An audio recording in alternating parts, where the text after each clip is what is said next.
Jepret Tim kembali di Depdagri, Dewan Pandit Dalam Negeri barengan sama Dias Danar dan ada Mas Gita Sondo juga. Halo Mas Gita. Halo Dias. Yes, Mas Gita yang baru ulang tahun kemarin. Waduh, jangan disebut angka. Nggak boleh disebut angka, rahasia.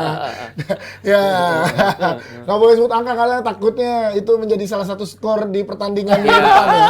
Jangan jadi angka. Pertandingan Indonesia lawan Brunei. Iya, tadi lawan Brunei ikutin Gila. skor. Pokoknya lebih sedikit daripada tahun Indonesia nggak masuk Piala Dunia. Dan juga ada Mas Yuki.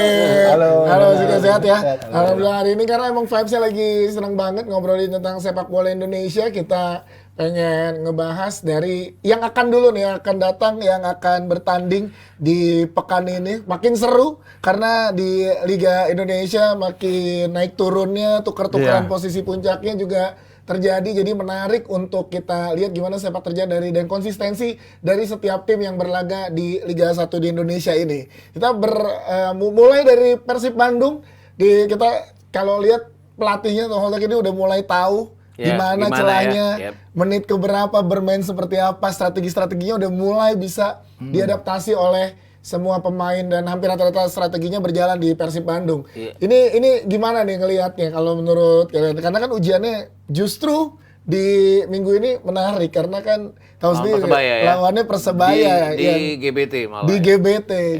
Untuk mau gini gimana Mas kita? Kemarin sih gue nggak bisa bilang Persita itu jelek ya, terutama pada saat mereka udah ketinggalan 0-3 itu mereka keluar all out ya, nyerang. Coba masuk pertahanan Persib dan berhasil. Artinya mereka juga melakukan perlawanan tapi Persibnya jalan, dan Persib ini kan kemenangan keempat berturut-turut setelah orang ragu apakah mereka bisa bagus dengan Luis Milla hilang terus Hodak gantiin, tapi ternyata pelan. Tapi pasti 3 kemenangan sebelumnya kan kayak nggak dianggap orang karena menang dengan skor tipis. Bahkan pertandingan terakhir sebelum menang 5-0 ini mereka menang 2-1 di menit terakhir kan kemenangannya. Bayangkara ya? Bayangkara betul. Jadi 3 kemenangan beruntun berarti? Iya, 3 kemenangan beruntun. Soal yang 2 lagi tuh skor tipis sehingga orang, Persib masih kayak yang sama. Tapi ini membuktikan bahwa strateginya lama-lama berjalan dengan baik. Walaupun gaya mainnya nggak kayak Luis Milla ya. Tapi jelas bahwa dia kadang mencadangkan David da Silva, kadang dia mencadangkan Ciro. Ini artinya pada saat salah satu dari mereka kemudian masuk, ini lawan ada faktor di mana lawan berhadapan dengan tenaga yang punya skill dan tenaga yang masih baru sehingga kerepotan mereka. Contohnya Persija waktu 1-1. Iya, itu karena itu yang mau gue highlight juga Om Yuki. Perihal Ciro dan David da Silva ini dengan skemanya Holdat menarik kan. Menit 70 pasti baru masuk tuh bergantian antara mereka berdua dan langsung efektif. Karena sering terjadi ada peluang-peluang lebih banyak dan itu fresh leg-nya di situ lah. Nah ini strategi yang paling cocok sampai saat ini dengan Persib atau gimana? Gue setuju ya dengan caranya Hodak ya. Jadi dia nggak full force di starting line up, dia siapin juga cadangannya yang mewah juga gitu. Kalau misalnya nanti terjadi deadlock, dia masih punya peluru-peluru yang tajam gitu kan. Dan juga selain itu ada fakta menarik di mana di eranya Hodak ini ada perubahan komposisi pemainnya. Misalnya Edo dimainin sebagai winger sekarang. Terus Beckham kemarin jadi winger juga gitu kan. Itu kan eksperimen yang coba dilakukan untuk membuat formula-formula alternatif. Karena kalau dengan cara main yang sama, dengan pola main yang sama, mungkin lawan udah bisa baca nih. Pasti depannya si David, terus wingnya si Frans Butuan, ataupun juga sama Ciro. Sekarang diubah komposisinya nih. Biar supaya semuanya pemain-pemain intinya itu terakomodasi. Misalnya satu masih bisa main kan. Di tengah ya sekarang. Terus cadangan satu masih ada Hanusa. Jadi sangat kaya gitu. Itu yang gue lihat sekarang lebih menonjol ya. Bagaimana Hodak membuat banyak variasi komposisi. Karena memang Persib ini dasarnya kan memang materi pemainnya mumpuni gitu. Jadi dikocok kayak gimana aja pasti memang harusnya bagus gitu ya. Tinggal mana lawan yang dihadapi itu yang dia coba sesuaikan gitu ya. Dan ego pemainnya juga jadi menarik karena bisa dibendung oleh Holdak ini karena kan pasti pemain dengan apalagi kayak kita bilang lah tadi David da Silva gitu yang emang udah lagi mengejar juga top score. Pasti kan kalau ada rasa dicadangin kan akan gimana, tapi ini enggak ya. Holdak bisa meredam emosi dan juga ego dari para pemain ya, jadinya efektif ya. Yang jelas bahwa akhirnya pelan tengah dan depan itu jalan ya. Mungkin kalau lawannya agak kenceng sedikit belakang masih jadi sektor, bahwa 2 center back mereka yang intinya kalau kalau salah satu dari cedera seperti waktu lawan Persija kan mau nggak mau cadangan yang main tuh agak bermasalah di Yes. situ. Tapi hanya di sektor itulah. Itu yang harus diperbaiki oleh Hodak juga. Karena lawan makin lama kan bukan lawan yang punya kemampuan untuk cetak gol. Yes, tapi David da Silva dengan konsistennya ini menurut Om Yuke sama Mas Gita Luar biasa ya, 4 game terakhir 6 gol loh. makanya Jadi langsung memang- jadi sekarang di peringkat kedua top skor. nggak selalu dari pemain inti ya. Benar. Ini. Itu dia. Gue sih setuju ya dengan pola gitu, pattern si Ciro sama David da Silva jangan dimainin bareng. Iya, Karena betul. mainin bareng seringnya begitu deadlock bingung gitu. Iya, Nggak bingung. ada senjata alternatif ya, karena udah diredam kan. Iya. Dengan menyadangkan salah satu di antara mereka ini juga menjadi persaingan yang positif ya di internal gitu ya. Jadi mana yang lebih on fire dia main duluan gitu. Sebelumnya kan David da Silva sempat cedera gitu. Iya, Iya. Sehingga Ciro main terus. Kebetulan pas David dimainin lagi, pas lawan Persija dia bikin gol. Iya. Dari situ gantian Cironya. Ciro cadangan dulu. Dan masuknya Ciro di menit 70-an itu ya bikin repot lawan loh. Dia Betul. dia skillful, dia masih punya tenaga ya. Masih fresh, Dia lawan sudah kelelahan. Itu kan dia mainnya muter kemana-mana itu kan. Itu yang bikin lawan repot. gitu. Karena kemarin di minggu lalu ya, di weekend kemarin 3-4 pertandingan gue nonton. Emang di menit 70 tuh di liga kita tuh memang lebih turun intensitasnya Iya, ya. oh iya, pasti, Makanya Holdak bisa melihat itu sebagai keunggulan. Dia punya dua pemain yang berkualitas nih, Ciro dan juga David da Silva. Di antara pemain yang berkualitas lainnya, jadi strateginya pas banget nih. Iya, bisa gantian ya. Yes, tapi ngelihat lawannya Persebaya kemarin juga dapat imbang kemarin Iya. lawan Dewa. Iya. Ini gimana menghadapi Persib Bandung dengan kondisi yang belum konsisten juga Persebaya. Imbang dengan insiden ya kemarin. Dengan insiden yang Catur Arif ya Yes, yang betul. sikut. Tapi dia udah minta maaf. Udah. Artinya tapi memang kemarin kan itu ya kartu merahnya juga banyak banget ya. Ada 4 pertandingan, 4 kartu merah. Salah satunya pertandingan ini. Tapi itu juga tapi ini setidaknya kan Persebaya dapat point away. Itu penting bagi mereka untuk nanti masuk ke pertandingan berikutnya. Mereka kan sejak pelatih baru kan memang prestasinya nggak terlalu baik pada sebelum dipegang oleh Uston kan mereka 4 kali menang, 1 kali imbang ya. Ini kan mereka juga banyak imbangnya di sini. Ini yang harus diwaspadai oleh mereka. Iya. Om Yuke Dengan gimana? Persib yang mulai menaik terus Benar. kan ya. Karena Persib pasti incerannya udah puncak klasemen sekarang. Iya, Nomor 3 ya Persib ya kalau nggak salah sekarang ya. Iya, di bawahnya Borneo sama Madura. Heeh. Iya, udah mulai Ya, itu. ini dia klasemennya kan. Jadi ada banget kalau emang harus menang nih di momen ini nih Iya. supaya makin dekat lagi ke Karena atas. itu agregatnya ataupun selisihnya nggak terlalu signifikan ya. Iya, Iya betul. jauh. Peringkat 4 1 poin, dengan ya, peringkat itu. 4 cuma 4 poin. Berarti kan cuma 1 kemenangan 1 imbang doang Iya, kan, gitu kan.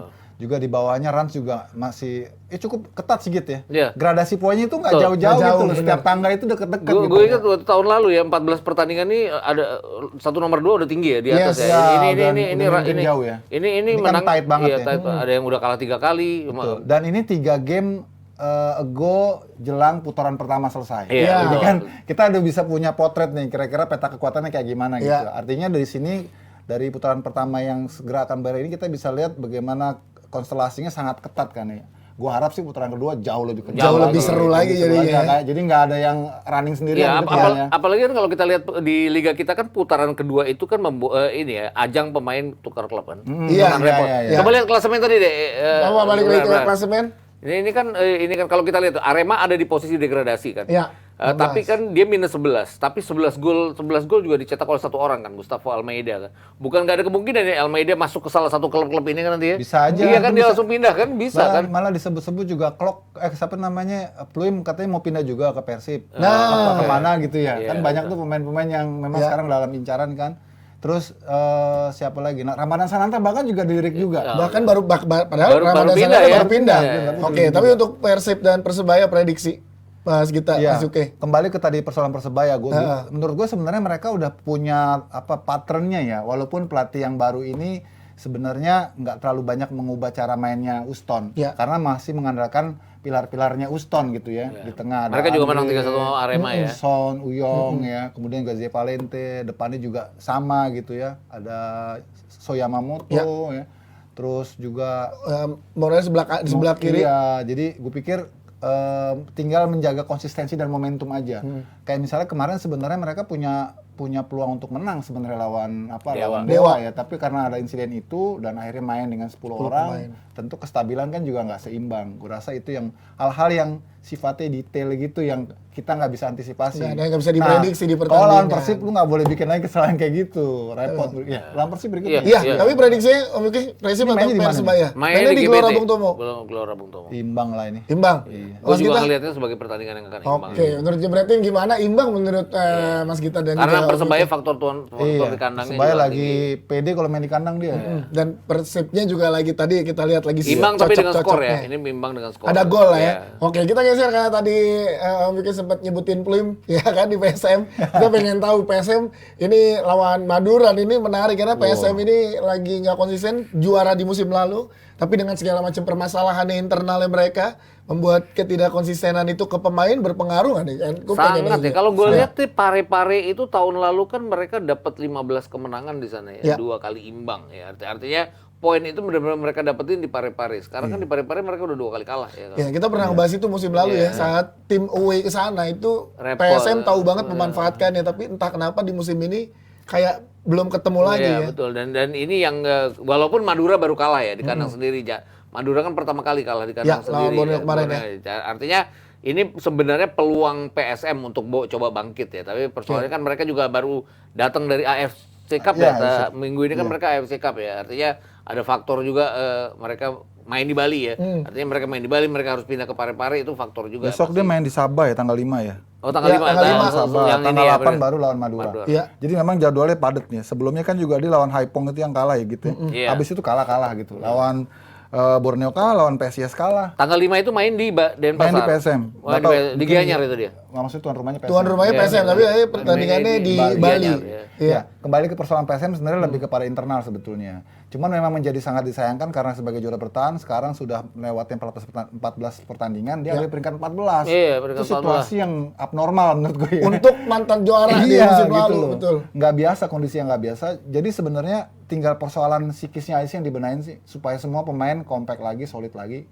Karena PSM itu memang terkenal tim yang sangat persisten ya, Betul. kuat gitu loh. Ya, harusnya Materinya kan sebenarnya nggak mewah, itu aja gitu ya. Tapi kalau mereka udah bertarung di lapangan, ewakonya itu luar biasa gitu. Ya, loh. spirit itu yang belum kita Iya. nemu lagi di Iya, pemain ya, iya, mungkin karena hanya- internal dan lain-lain. Tapi iya. kalau ngelihat Madura juga sebagai lawannya, emang kemarin baru kalah lawan Borneo, tapi Iya. kan Itu gol di perebutan pertandingan peringkat 1-2. peringkat ya. 1-2 Iya, kan, iya, dan biasa. golnya juga kita kaget Dan juga. mau berborneo kan akhirnya Luar nomor biasa. pertama. Iya, nah ini gimana Borneo Madura? juga konsisten sih ya, terlepas apapun.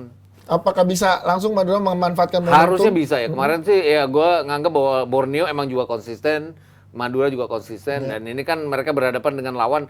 Persoalannya adalah di Pare-Pare. Kalau PSM mampu memanfaatkan Pare-Pare kayak tahun lalu, ini peluang terbesar bagi mereka untuk menang. Tapi gue nggak yakin bahwa Madura itu akan drop dengan kekalahan mereka. Tapi itu dia sama-sama faktor kecapeannya di dua-duanya sekarang Iya. karena PSM habis tanding di Bali tanggal 5. Beda 3 hari ya. Iya, beda 3 hari, jadi harus ke sana. Kalau dilihat dari konsistensi dan juga kekalahan kemarin terlalu berpengaruh nggak dengan permainan Madura, Mas Om Yuke? Enggak sih menurut Enggak gue ya? sih, enggak Enggak sih. ya? Kalau mereka kalah kemarin lawan Borneo karena memang Borneo juga kualitas kan. Dan itu sama-sama posisinya Iya. Memperebutkan perebutkan posisi puncak. Jadi memang kualitas Borneo nih setara dan jadi perimbangannya equal lah. Iya. Karenanya menurut gue dari sisi kualitas pemain sebenarnya Madura tetap Madura yang memang komplit. Komplit ya secara semua lini komposisi. mereka luar biasa ya. Oke. Apalagi kalau lapangan tengah mereka mainnya perform ya itu sulit sekali menghentikan Lulinya, menghentikan Hugo Jaj. Iya, Susah itu semuanya pemain-pemain itu macam-macam. ya rata. Yes. Oke, itu prediksi tadi PSM apa Madura? Gue Mainnya di PSM, di PSM. Pare-Pare. PSM juga sekarang udah nggak angker lagi sih. Iya, itu Jadi, dia. Iya, Madura. Madura, oke. sama. Madura juga. Gue Madura menganggap bahwa lagi. ini PSM bisa kalah buat ketiga kalinya juga di sini di Pare-Pare. Di Pare-Pare. Wah, menarik. Oke, kita sedikit aja untuk Persija ada lawan Barito juga ini seru juga karena belum juga menemukan tajamnya Persija, Marco Simic yang menjadi isu juga. Nih Gimana nih? Rahmat Darmawan nih agak berkualitas ya. Artinya dia punya tim yang yang lebih berkualitas tahun ini Iya. ya. Artinya di kandang sendiri ini bagus jelas, tapi di kandang lawan pun mereka antara konsisten dan nggak konsisten, tapi punya peluang. Dan Persija kan gue lihat dalam 2-3 pertandingan terakhir ini termasuk abis lawan Persib itu kan mereka draw. Iya. Ini yang gue nggak terlalu yakin bahwa punya killing punch buat mengalahkan lawan ini Persija. Yes, tapi gimana kayak Mas kita Simic nih kenapa belum menemukan lagi? Di latihan juga dia dibilang nggak Nah, nggak itu bagus apa ya. faktornya? Iya, gue pikir sih si Max sih udah flop ya. Maksudnya masa emas dia udah lewat sih menurut gue, karena dia udah dicoba beberapa kali. Iya. Kelihatan banget sentuhan dia nggak seperti 2-3 tahun lalu. Kemudian level fitness dia juga buruk menurut gua. Capek banget jalan, kalau udah capek udah jalan aja dia nggak usah ngapa-ngapain. Akhirnya itu yang membuat tujuan dari permainan Persija akhirnya nggak tuntas gitu loh, karena Simic-nya nggak dalam performa Jadi terbaik. sebenarnya buat apa musim ini Persija ngerekrut Simic sih sebenarnya? Itu agak gambling sih. Iya, yang bisa diambil oleh Persija. Iya. Mungkin saat itu yang lagi available dia gitu. Untuk mengisi Karena kan komponen tekanan ya. dari The Jack ini luar biasa ya. Sekarang pun ternyata udah datengin Simic dan hasilnya juga pemain asing yang lain juga nggak bisa Nggak terlalu perform juga. gendong juga Iya. ya, kayak siapa namanya gitu? Gayos. Gayos, iya. Yang terus ada juga tuh pemain Filipina itu. Ya, pemain- Bias. Iya. Kemarin golin tapi Bias. Iya. Terlepas dari itulah performanya menurut gua nggak seperti yang Udela ya masih Sangat konsisten sangat dia. nggak konsisten. Dia Udela kan yang pernah masih konsisten. dia kan pernah bikin 2 gol lawan Bayangkara ya, kalau Ya. nggak salah Simic. Tapi setelah itu lama nggak bikin gol, cedera juga ada. Kemarin kan orang bilang dia bisa bikin gol di pertandingan penting lawan Persija. Tapi setelah gol pertama lawan Persija emang bagus itu, dia nggak berfungsi apa-apa loh di pertandingan itu. Udah, Udah selesai di situ selesai di aja. situ. Akhirnya ya Persib nyamain kedudukan kan, begitu Persib nyamain kedudukan dia nggak punya senjata lagi buat bikin Persija unggul kembali itu Oke, ya. ini menarik sih lihat apakah percayanya juga belum dikasih lagi Iya, kan sama Thomas Doll untuk Iya. Marco Simic kan. Kita lihat juga Rio aja sama Mas kemarin juga Rico. nggak ada ya. Iya, Ya, belum nggak ada. balik. Belum balik ya? Siap. Kalau gitu nih tadi udah dibahas tapi dikit Persija Barito menang siapa? Gue kok jadi pikir bahwa ini Persija seneng banget draw ya, draw lagi nih. Draw lagi. Kalau gue Oke. yakin ini Persija nih, ini Persija. Yakin Persija dapat ya? Persija dapat. Oke, itu dia. Karena tadi. Barito 3 laga terakhir tuh nggak menang-menang Ya, juga. nggak menang. Tapi draw ada ya. Sering, Udah sering, sering lagi. sering. Ya. Jangan-jangan balik ke setelan pabrik lagi nih. Nah, gimana menurut Jebret Tim pertanyaan-pertanyaan tadi apakah sesuai dengan prediksi lo apa enggak? Coba boleh komentar juga ya menurut kalian gimana. Habis ini kita akan bahas lagi pembahasan yang menarik lainnya. Oke?